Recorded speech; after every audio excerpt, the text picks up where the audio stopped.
mēs apstiprinājām arī oficiāli, ka Krievija ir uzbrukumā Slovjanskai arī sabombardējusi Latvijas goda konsulātu. Slovjanskā esam kontaktā ar goda konsulu. Viņš pats ir vesels, dzīvs, bet ir cietuši, ir ievainotie arī cilvēki, kas strādāja konsulātā, bet šobrīd detaļas nevaram atklāt.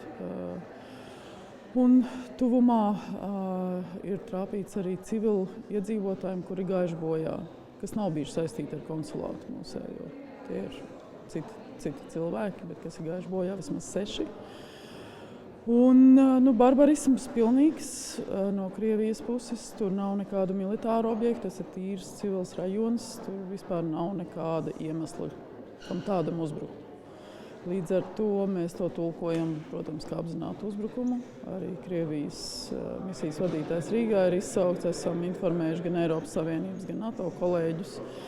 Un redzam, ka arī citas valstis jau reaģē un arī celsim to starptautiskajās organizācijās. Mēs esam pauduši oficiālu nosodījumu un darīsim to arī citur, bet galvenais ir atbalstīt mūsu goda konsulu un viņa ģimeni. Tas ir tas, uz ko mēs koncentrējamies šobrīd un uz to, kas glābjams arī glābt. Un tas, ka spiediens pret Krieviju turpināsies, tas ir neapšaubām. Atbalsts Ukrainai turpināsies, ko Krievija var sabumbot ēku. Viņi nevar sabumbot nekādu Ukrainas gribu pretoties un arī ne Latvijas gribu atbalstīt Ukrainu. Es domāju, par to vispār nevar šaubīties.